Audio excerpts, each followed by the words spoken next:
BPL যে একটা brand আমরা বলি, আসলে এখন এটা ব্র্যান্ড আর থাকলো না। প্রথমে যখন আমরা বিপিএল শুনি খুবই লাফালাফি এই সেই চলে, খুবই হতাশা ফ্র্যাঞ্চাইজিদের নিয়ে। এরা আসলে কতটুকু ক্রিকেট সম্পর্কে জানে, কতটুকু প্লেয়ারদের জানে। ফ্র্যাঞ্চাইজির আমি দোষ দিব না, আমি দোষ দিব যে যারা গভর্নিং কাউন্সিলে দায়িত্বে থাকেন না, এরাই খুবই আনপ্রফেশনালি কাজ করে। যেই জার্নিটাতে আমি এনজয় করব না, যখন আমি ওই জিনিসের বোঝা হয়ে যাব, আমি নিজে থেকেই সরে যাব।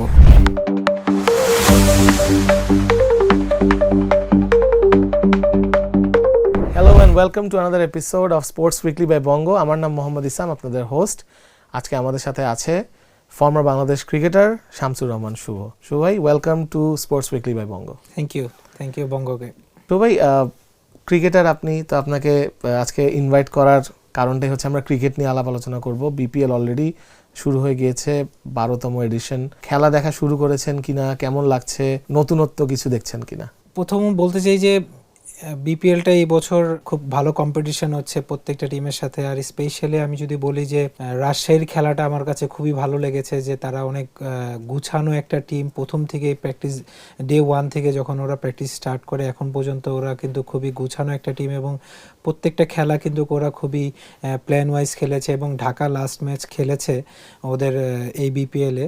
তো ওরাও খুবই ভালো ক্রিকেট খেলেছে। বোলিং ব্যাটিং ডিপার্টমেন্টগুলো আমার মনে হয় যে খুব ভালো হচ্ছে। বিপিএলের শুরুতে একটা খুব বড় ট্র্যাজেডি হয়ে গেল। খেলার মাঠে এরকম সচরাচর দেখা যায় না। একজন কোচ, আমাদের মাহবুব আলী জাকি ভাই, আপনার সাথে জাকি ভাইয়ের কোনো মেমোরি আছে কিনা আমাদের ভিউয়ারদের সাথে যদি শেয়ার করতেন।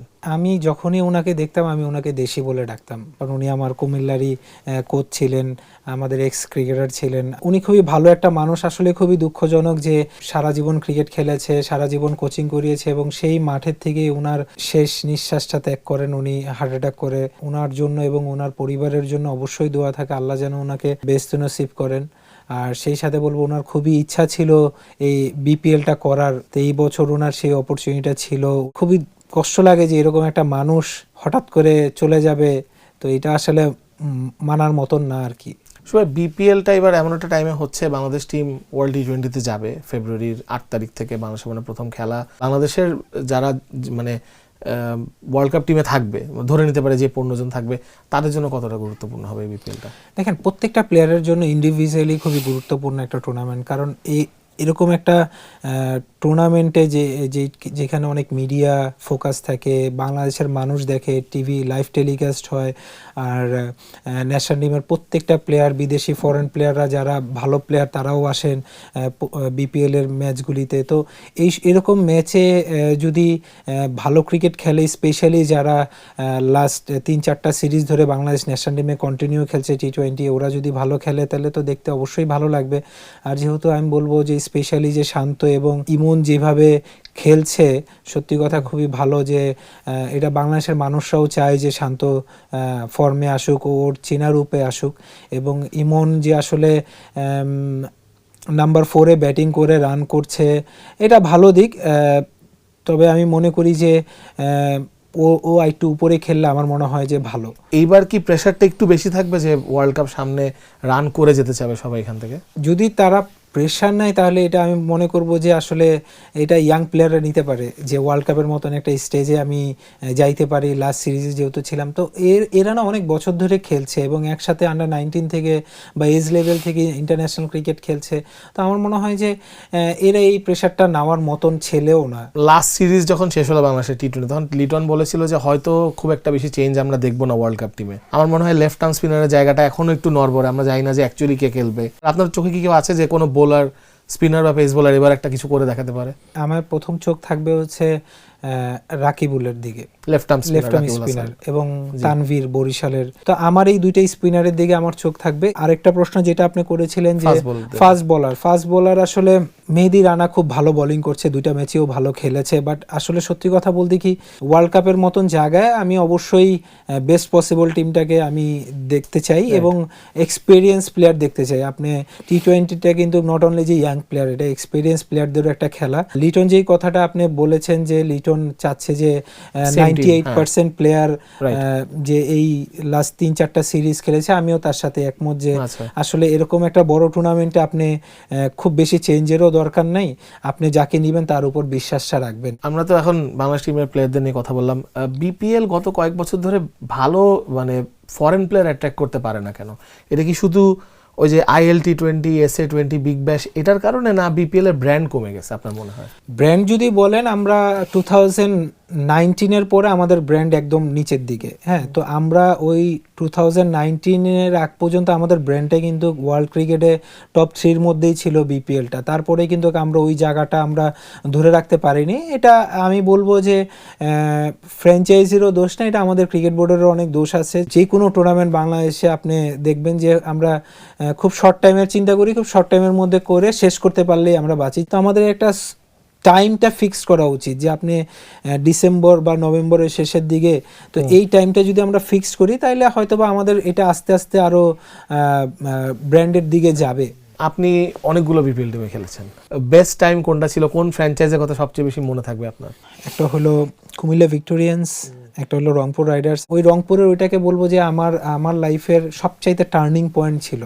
আমাকে আসলে নিজেকে চিনানোর জন্য যে একটা প্ল্যাটফর্ম দরকার ছিল, সেই প্ল্যাটফর্মটা আমাকে ওই রংপুর দিয়েছিল। কুমিল্লা ভিক্টোরিয়ান্সে আমি যেটা পেয়েছি সেটা আসলে অসাধারণ। কালচারটা খুবই ভালো ছিল এবং উইনিং এর পরে সবাই একসাথে বসে আড্ডা মারা, সবকিছু। সবাই আমরা বিপিএল নিয়ে অনেক গুজব শুনি, অনেক ধরনের গল্প শুনি। অ্যাকচুয়ালি একটা বিপিএল টিমে কি এত ড্রামা হয়? মানে আপনি তো আরো অনেকগুলো টিমে খেলছেন, আপনি দুটো প্রফেশনাল টিমের কথা বলেন। না, ড্রামা তো কিছু হয়, এটা তো আসলে ট্রু। আমরা যে এখনকার মালিকদের, যাদের ওনারদের আমরা টিম দিচ্ছি, একটা বিপিএল এর মতন ব্র্যান্ডকে আমরা পার্টিসিপেট করার জন্য সুযোগ দিচ্ছি, দেখেন ওনাদেরও বুঝতে হবে যে আপনি কোন সময় কোন কথা বলতে হবে। তো এইখান থেকে আসলে না, আমাদের যারাই আমরা বিপিএল গভর্নিং কাউন্সিলে বা দায়িত্বে থাকি, আমাদের আরও বেশি প্রফেশনালি চিন্তা করতে হবে। দরকার হলে আপনি 1 বছর বিপিএল অফ করেন, কিন্তু আপনার যে সুনাম, বাংলাদেশের যে একটা সুনাম বা বিপিএল এর যে একটা সুনাম, সেটাকে ওই 1 বছর আপনি অফ করে গুছান, ওরকম ফ্র্যাঞ্চাইজিকে দেন। তো আপনি cricket board as a board president হোক, সিইও হোক, গভর্নিং কাউন্সিলের হেড হোক, আপনি যখন বিপিএল করবেন, আপনি যান না একটা বড় কোম্পানির কাছে বা অফিসের কাছে, আপনি আপনার প্ল্যানটাকে তুলে ধরেন তাদের কাছে। তারাও কিন্তু চায় কন্ট্রিবিউট করতে ক্রিকেটে, হ্যাঁ, বাট আপনাকে বুঝাইতে হবে যে আপনি আসলে তাদের কাছে কি চান এবং আপনি এখান থেকে কি কি বেনিফিট নিতে পারেন। তো আমরা না ওই জায়গায় যাই না। হ্যাঁ, তো আমার মনে হয় যে আমরা এই জায়গায় অনেক বেশি পিছিয়ে আছি। বাট আমরা বলি ঠিকই যে আমরা করব, বাট আমরা দিন শেষে ওই জায়গা মতন আমরা করি না। আপনি যদি চিন্তা করেন যে নেক্সট 5 বছর বিপিএল এর কথা, আপনি কি দেখেন যে রংপুর বাদে অন্যরা কি কন্টিনিউ করতে পারবে আপনার মনে হয়? আমি আসলে না, মানে খুবই হতাশাজনক এইসব আসলে ফ্র্যাঞ্চাইজিদের নিয়ে।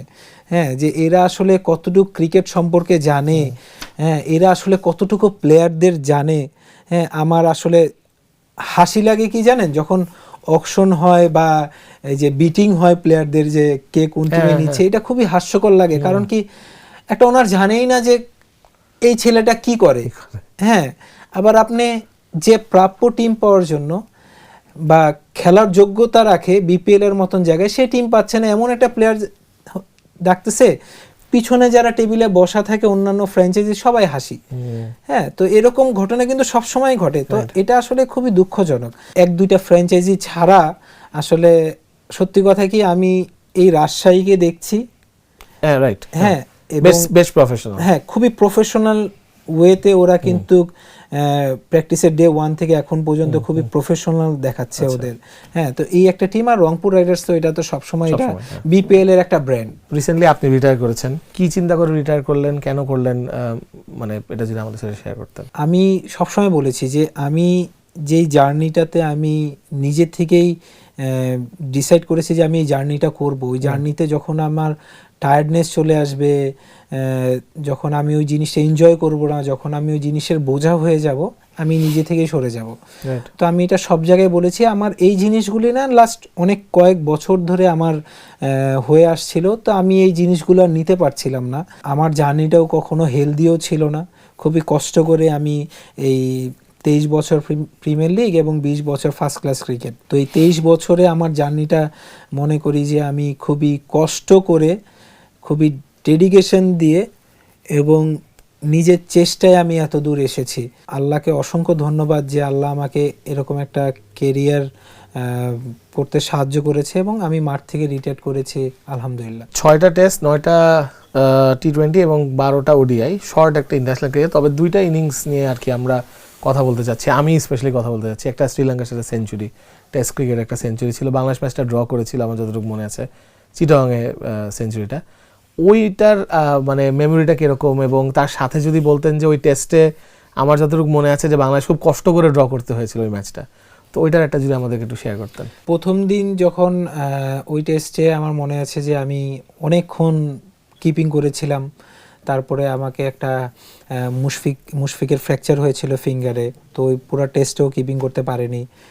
প্রথম কিছুক্ষণ করার পরে ফ্র্যাকচার হয়ে যায় ব্যাটিংয়ে, তো সেকেন্ড ইনিংসটা আমি পুরো ইয়েটা আমি আপনার কিপিং করি এবং মুশফিক আমাকে একটা খবর দিয়েছিল যে তুমি যদি চাও তুমি পরেও ব্যাটিং করতে পারো, যেহেতু তুমি অ্যাজ এ ওপেনার।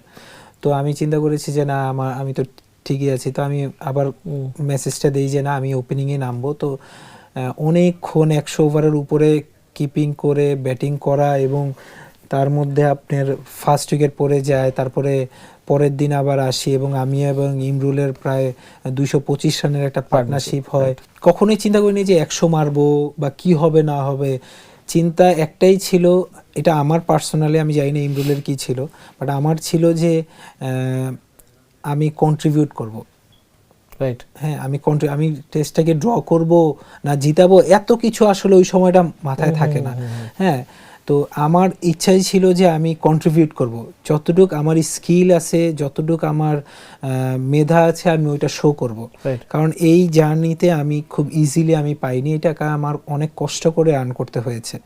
হ্যাঁ, তো এই প্লেসগুলোতে যখন আমি 90-তে ঢুকি, 94-এ ঢুকি, তখন আমার মনে হচ্ছে যে না আর একটু কষ্ট করি, আমি একটা 100, হ্যাঁ টেস্টে, যেহেতু আমি ওয়ান ডেতেও আমি 96-এ আউট হয়ে গেছি, তো ওই যে একটা ক্ষুধা ছিল, তো ক্ষুধাটা আল্লাহর রহমতে আমি অ্যাচিভ করতে পারি। দিন শেষে আমরা টেস্টটা ড্র করি।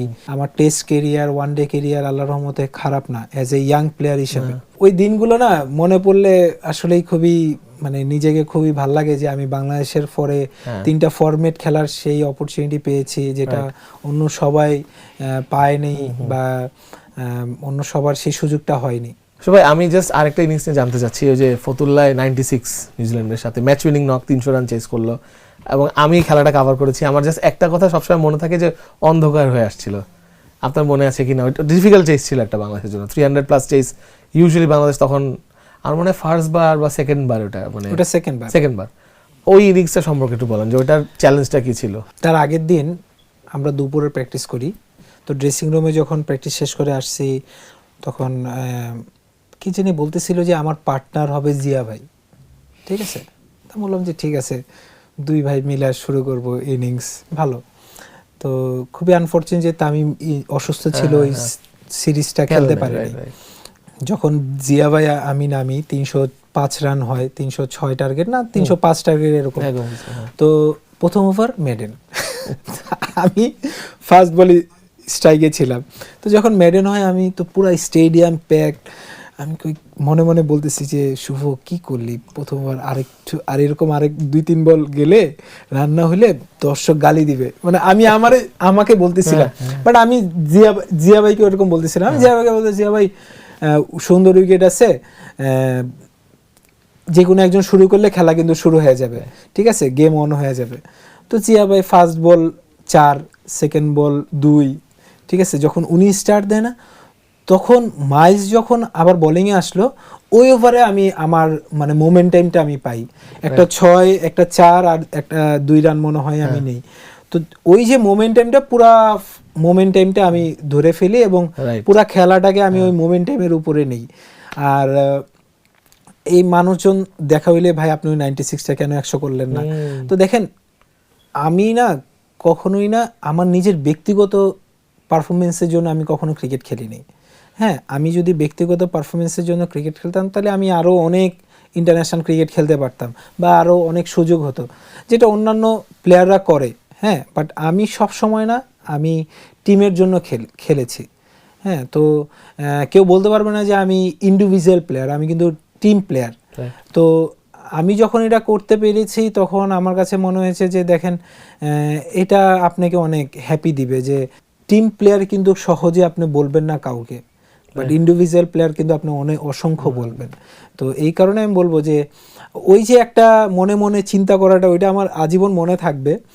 তো ওইটা আমার খুবই মানে ইন্টারেস্টিং ব্যাপার ছিল যে প্রথম ওভার মেডেন আমি 305 চেস করতেছি। শুভ, যখন আপনারা টিম থেকে বের হন তখন কি কি ফ্যাসিলিটিস থাকলে আসলে মানে মনে হতো যে আর একটু বেটার করতে পারতেন, বা টিমে ফেরত যাওয়াটা একটু সুবিধা হতে পারতো? এরকম কি ফ্যাসিলিটিস আমাদের দেশে কম? আমাদের দেশে এখনো কম।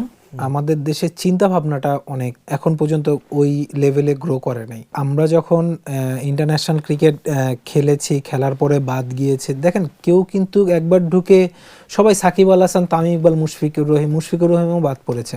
তো কখনো এদের মতন হবে না।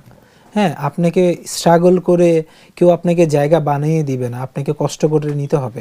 আপনি যখন কষ্ট করে নেবেন এবং আপনি যখন ওই জিনিসটা একটা সময় যে আপনার একটু ডাউন হবে, তখন যে আপনাকে কোচিং স্টাফ থেকে শুরু করে ম্যানেজমেন্ট, বিসিবি সবাই যখন আপনাকে ব্যাক করবে, আপনার মনের মধ্যে আসবে যে না, আমাকে ভালো খেলতে হবে, আমাকে 1 ঘন্টার জায়গায় আরও 2 ঘন্টা বাড়াইতে হবে প্র্যাকটিসের সময়টা, আমাকে মাঠেই সময় দিতে হবে। তো ওই যে কালচারটা এখন একটু গ্রো হয়েছে, কারণ কি আপনার ওই ব্যাকআপ প্লেয়ার নাই। এই কারণে আমরা বলি যে কালচার গ্রো হয়েছে। কালচারটা গ্রো জিনিসটা কিন্তু এইখান থেকেই আসছে, যে আপনার আসলে ব্যাকআপ প্লেয়ার নাই, কারণ আপনি ব্যাকআপ প্লেয়ার কখনো তৈরিই করেন নাই। আর যারা ব্যাকআপ প্লেয়ার ছিল, যাদের পিছনে আপনি কোটি কোটি টাকা ইনভেস্ট করেছেন, যাদের সময় ছিল বাংলাদেশকে দেওয়ার, ওই সময়টা আপনারা তাদের আউট অফ সিন করে দিয়েছেন। তো এরকম অসংখ্য প্লেয়ার আপনিও জানেন, আমিও জানি। হ্যাঁ, তো এই দিক দিয়ে আমি বলবো যে এটা খুবই দুঃখজনক ছিল ওই সময়কার, বাট এখন প্লেয়াররা যথেষ্ট পরিমাণে সুযোগ পাচ্ছে, এটা খুবই ভালো লাগছে। অ্যাজ এ প্লেয়ার হিসাবে আমি মনে করি যে একটা প্লেয়ারকে আপনি কেন নিচ্ছেন, কেন বাদ দিচ্ছেন, এটার যেমন একটা যুক্তি থাকতে হবে, প্লাস আপনি একটা প্লেয়ারকে নিচ্ছেন, ওকে এনাফ সুযোগ দেন। লাস্টলি আপনার প্ল্যান কি এখন, মানে কি করবেন রিটায়ারমেন্টের পরে? ফিউচারের চিন্তা ভাবনা কি? কোচিং, সিলেকশন, অন্য কিছু করার ইচ্ছা আছে কিনা? দেখেন, এখন পর্যন্ত আমি কোনো কিছু চিন্তা করছি না। হ্যাঁ, এখন যেহেতু আমি রিটায়ারমেন্ট করেছি, এখন আসলে সত্যি কথা ফুল টাইম ফ্যামিলি নিয়ে একটু ফ্যামিলিকে সময় দেয়, কারণ এত বছর গেছে যে আমি আসলে 24/7 আসলে ফ্যামিলির সাথে ওরকম একটা সময়ও দিতে পারিনি। খেলা, ক্যাম্প, নিজের প্র্যাকটিস। তো এখন মনে করেন ক্রিকেটের থেকে বাইরে আছি। তবে হ্যাঁ, রিসেন্টলি আমার সাথে কথা হয়েছিল, বিসিবি একটা ডিসকাশন হয়েছে, বাট অফিসিয়ালি ওনারা আমাকে কিছু জানায়নি। বাট এটাও তো একটা প্রসেসের ব্যাপার আছে। হ্যাঁ, তো এটা তো আসলে কেউ ইন্ডিভিজুয়ালি বলতে পারবে না, এটা তো একটা প্রসেস মাধ্যমে হবে। তো যেহেতু বলেছে, আমার ইচ্ছাটাও আমি জানিয়েছি, বাট এখন পর্যন্ত সত্যি কথা কোচ হব না সিলেক্টর হব না কি করব এটা নিয়ে আমি আসলে চিন্তা করছি না। বাট আমারও একটা চিন্তা ভাবনা আসলে করা উচিত, যেহেতু এত বছর ক্রিকেট খেলেছি, ক্রিকেট মাঠে থেকেছি, তো আমারও ইচ্ছা ক্রিকেটের সাথে থাকা। যদি ওই অপরচুনিটি পাই, আমি অবশ্যই চেষ্টা করব যে দেওয়ার। সবাই থ্যাংক ইউ আপনার টাইমের জন্য, অনেক ভালো লাগলো কথা বলে। আপনাদের মতন ক্রিকেটাররা যারা এত লম্বা সময় ক্রিকেট খেলছেন, প্রায় 150 ফার্স্ট ক্লাস ম্যাচের পরে আপনি রিটায়ার করলেন, 9000 রানের বেশি, 23টা সেঞ্চুরি। আমি আপনার 267 রানের ইনিংস 300 হবে কিনা দেখতে আমি বিকেএসপিতে গিয়েছিলাম, তবে ওই দিন আর হয়নি। এটা রেকর্ড ছিল বাংলাদেশের প্রথম বাংলাদেশি যে কেউ একদিনে 220 রান, 226 রান করে। Thank you for coming to sports weekly by Bongo. দর্শক, আমরা আজকের জন্য এই পর্যন্তই। ইনশাআল্লাহ আপনাদের সাথে আগামী রবিবারে দেখা হবে আরেকজন নতুন গেস্ট নিয়ে। Till then, good by.